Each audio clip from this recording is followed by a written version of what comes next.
जुम्मन के पिताजी उनको केवल शिक्षित बनाना चाहते थे और जानते थे कैसे अपने बच्चे को शिक्षित बनाया जाता है, लेकिन अलगू के पिताजी चाहते थे कि जैसे टीचर का आशीर्वाद ही तुम्हारे लिए तुमको आगे बढ़ाएगा। इसी वजह से अलगू जो है उसको क्या कहते थे कि हुक्का में उसको ताजा है उसमें चिल्लम भरो ये भरो, तो अलगू ये सीखना नहीं चाहता था और इस वजह से वो आगे भी सीख नहीं पाया। आगे चल के क्या हुआ, जुम्मन की एक आंटी थी, उन्होंने कहा कि मेरे पीछे तो कोई है नहीं, मैं अपनी सारी जो संपत्ति है वो अपने जुम्मन को, जो हमारा भतीजा, उसको ट्रांसफर कर दूंगी, हस्तांतरित कर दूंगी। जुम्मन ये सुनकर बड़ा खुश हुआ। जुम्मन और उसकी पत्नी का नाम था करीमन। दोनों ने बड़ी सेवा की। कब तक सेवा की? जब तक कि प्रॉपर्टी उनके नाम हस्तांतरित नहीं हो गई। उन्होंने कहा कि मैं एक डिड बनाऊंगी, उस डिड में जो है प्रॉपर्टी में ट्रांसफर कर दूंगी। जब तक प्रॉपर्टी ट्रांसफर नहीं हुई तब तक उन्होंने बहुत सेवा की आंटी की, लेकिन जैसी प्रॉपर्टी ट्रांसफर हो गई उन लोगों ने क्या किया, आंटी को धिक्कारना शुरू कर दिया, गाली देना शुरू कर दिया। और जो जुम्मन की औरत थी करीमन, वो तो और एक नंबर की जो दुष्ट थी, अपनी आंटी को उसने इज्जत नहीं दी। बड़ों की हमेशा इज्जत की जाती है, वो नहीं करती थी। क्यों? क्योंकि एक बार पैसा उसके नाम हो गया, प्रॉपर्टी ट्रांसफर हो गई। जैसे कि हमारे समाज में होता है, जब तक हमारे नाम कुछ होता नहीं, बड़ी सेवा करते हैं जहां से हमें मिलने वाला होता है, लेकिन जैसी वो चीज हमारे पास आ जाती है हम क्या करते हैं, उनको धिक्कारना शुरू कर देते हैं कि अब तो काम हो गया, अब क्या है। वैसे ही जुम्मन उसकी वाइफ कर रहे थे। आंटी तंग आ गई थी। आखिर पेशेंस हैज लिमिट, धैर्य की भी अपनी एक सीमा होती है, कब तक कोई सहेगा।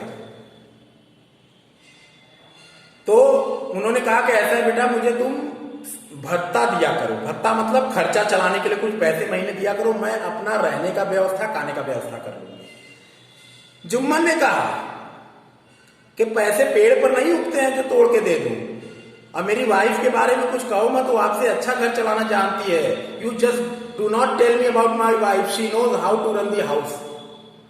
अच्छा, तो कहती है अगर तुम नहीं सुनोगे तो मुझे पंचायत में जाना पड़ेगा। पंचायत में जाती है। वो कहता है पंचायत में जाओ चाहे कहीं जाओ, पंचायत में मेरी विजय होगी। हर एक घर पे जाती है, लकड़ी हाथ में लेती है, बेचारी बूढ़ी होती है, हर एक घर घर जाती है, मदद मांगती है। अलगू के पास जाती है। अलगू तो ऐसे दोस्ती में ही होता है, वो जुम्मन के खिलाफ जाना नहीं चाहता। बहुत रिक्वेस्ट करती है, विनती करती है कि चलो हो, मेरे को न्याय दिलाओ, न्याय दिलाओ, न्याय दिलाओ। अंत में वो आंटी के ऊपर छोड़ दिया जाता है कि आप ही चुनिए कि पंचायत का सरपंच कौन होगा। तो वो चुनती है अलगू को। अलगू तैयार नहीं हो पाता क्योंकि अपनी दोस्ती का वो हत्या नहीं करना चाहता इज्जत में। वो समझाती है कि देखो, तुम्हारे अगर एक सरपंच जो होता है उसके अंदर एक भगवान की आत्मा होती है। सरपंच नहीं, भगवान मान के चलो होता है, और उसकी आवाज, सरपंच की आवाज किसी की आवाज नहीं, भगवान की आवाज होती है। तुम जो बोल दोगे वो मान लो भगवान ने कह दिया। तो तुम जो है मेरे साथ न्याय करो, जो मेरे साथ जुम्मन और उसकी पत्नी ने किया है उनको। अगर मैं गलत हूं, if I am wrong you punish me, but if I am not wrong why do you punish me? But if Jumman is wrong you should punish him, you should correct him. लेकिन अगर जुम्मन गलत है तो उसको सजा मिलनी चाहिए, उसको आप सही करो। अलगू नहीं तैयार होते हुए जब बहुत रिक्वेस्ट करती है तो तैयार होता है, उसको सरपंच बनाती है। सरपंच बनने के लिए तैयार हो जाता है। सरपंच बनता है तो उसको तो ये रियलाइज हो गया होता है कि आखिर मुझे सरपंच की कुर्सी पे बैठ रहा हूं तो मैं एक प्रशासनिक अधिकारी गांव के उसकी तरह हूं मैं। अब मेरी आवाज तो भगवान की आवाज है, तो भगवान कभी किसी के साथ अन्याय नहीं करता है, चाहे कोई भी हो, चाहे वो मेरा दोस्त हो, मेरा पिता हो, मेरी माँ हो, कोई भी। अगर अन्याय किया है तो अन्याय की सजा हमेशा उसी तरह से होगी, न्याय विक्टिम को मिलेगा।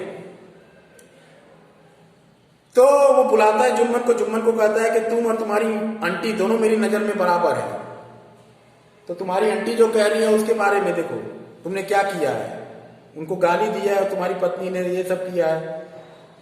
तो अब जुम्मन क्या कहता है? जुम्मन कहता है कि देखिए, इन्होंने जो मांगा वो सब इनको मिला है। इन्होंने जो प्रॉपर्टी ट्रांसफर की है ये पॉसिबल नहीं है कि मैं उस प्रॉपर्टी में से इनको मेंटेनेंस दे पाऊं। उतना पैसा नहीं है इसकी प्रॉपर्टी में, because her property does not yield that much amount and it is impossible for me to pay monthly allowances to her. मतलब इतनी इनकी प्रॉपर्टी नहीं है कि मैं इसमें इनको हर महीने देता रहूं। और ऐसा तो कुछ जो इन्होंने डीड बनवाया था उसमें लिखा भी नहीं था, कहीं पीछे कहीं नहीं लिखा था। It has not written behind the deed. तो there is no meaning of claim, कोई दावे करने का कोई अर्थ ही नहीं बनता है। अलगू ने कहा कि अब जुम्मन सोच रहा है कि क्या हो गया इसको। अब अलगू जो उससे सवाल पे सवाल करने लगा, क्रॉस एग्जामिनेशन करने लगा। अब जुम्मन की तो हवा टाइट हो गई, एकदम परेशान, ये क्या हो गया। कुछ समय पहले तो मेरा दोस्त था, अभी समय तो ऐसा लग रहा है कि मेरी ये मौत का कब्र बना दे रहा है, ऐसा सवाल कर रहा है। ठंडा पड़ गया एकदम वो। उसके बाद क्या हुआ, उसके बाद अलगू ने कहा कि पंचायत ने पूरा केस का स्टडी किया है डीपली जाके, इसमें तुम गलत हो, तुम्हारी आंटी सही है, तो तुम्हें अपनी आंटी को महीना भत्ता देना पड़ेगा, और वो भी इस प्रॉपर्टी में से नहीं, अपने पास से। और अगर नहीं तुम पालन करते हो तो तुम्हारे पास जो प्रॉपर्टी जो ट्रांसफर हुई है उसका कोई हक तुमको नहीं मिलेगा, ये गलत माना जाएगा, इनवैलिड माना जाएगा। जुम्मन ने कहा ठीक है, ये जजमेंट तो मुझे स्वीकार नहीं, लेकिन अगर पंचायत दे रही है तो ठीक है, लेकिन मैं भी तुम्हारा जजमेंट भूलूंगा नहीं, मेरे पास भी तो मौका आएगा, मैं भी पंचायत का सरपंच बनूंगा, तो तुम्हारा केस कोई आया तब मैं बताऊंगा, बदला लेने का मौका रहेगा। ठीक है, अब जुम्मन बड़े लंबे समय तक इंतजार किया, हालांकि एक बार अब मौका उसके पास आया, गोल्डन अपॉर्चुनिटी। अब वो केस था जब अलगू ने बैल खरीदे थे बटेश्वर मेले में से।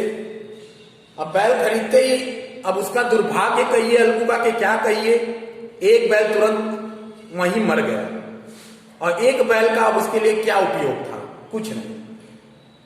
अब उसने सोचा कि इस एक बैल को भी मैं बेच दूं। वहीं पे समझू साहू नाम का एक व्यक्ति था जो कि बैलगाड़ी चलाने वाला था, कार ड्राइवर जिसको कहते हैं। उसने कहा समझू साहू तुम इस बैल को ले लो, एक बैल का मेरे लिए कोई प्रयोग नहीं है, कोई उपयोग नहीं है। उसने कहा ठीक है मैं तो ले लूंगा, लेकिन मेरे पास पर्याप्त धन नहीं है कि मैं तुम्हें दे पाऊं इस बैल का। उसने कहा कोई दिक्कत नहीं है, समय ले लो। उसने कहा 1 महीने का समय दो, मैं 1 महीने के समय के बाद तुम्हें इसका कीमत दे दूंगा। अब ज्यादा कार्य लेने की वजह से और उस बैल को आराम न मिल पाने की वजह से वो बैल भी मर गया समझू साहू के पास। अब ये केस गया जुम्मन के पास, जुम्मन को चुना गया था पंचायत का सरपंच। जुम्मन ने कहा कि ऐसा है समझू साहू, तुमने बैल लिया था अलगू के पास से, उसका पैसा भी नहीं दिया। अगर तुमने समय से पैसा दे दिया होता तो आज ये पंचायत बुलाने की नौबत नहीं आई होती। तो अब वो बैल से तुमने ज्यादा काम लिया। बैल तो जब तुमने लिया था तो अच्छे कंडीशन में था, कोई बीमार भी नहीं था, लेकिन तुमने ज्यादा काम लिया, उसको बराबर आराम भी नहीं कराया, न भोजन सही से दिया, तो वो मर गया। अब तुम जो है इसका कीमत अलगू को दे दोगे।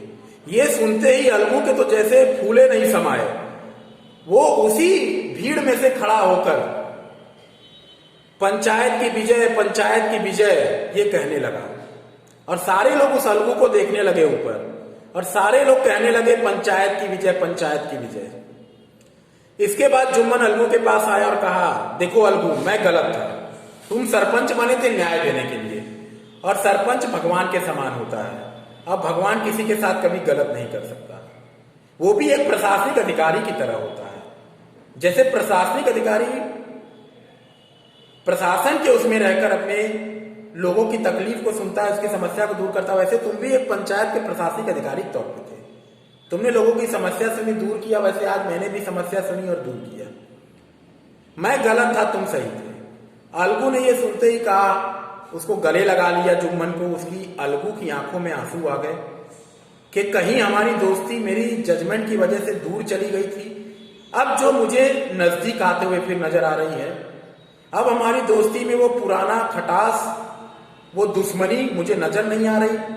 अब हमारी दोस्ती में एक नयापन आ गया है जिसे हम कभी दूर नहीं जाने देंगे, हमेशा दोस्त रहेंगे। ऐसे ही दोस्तों, यही दोस्ती होती है। बीच में कुछ खट्टापन, खटास, मनमुटाव जरूर आते हैं, लेकिन उससे ये नहीं कभी अब दोस्ती खत्म करिए। और ये नहीं कि दोस्ती के लिए आप अपने उसूलों को दांव पे लगा दीजिए, नहीं।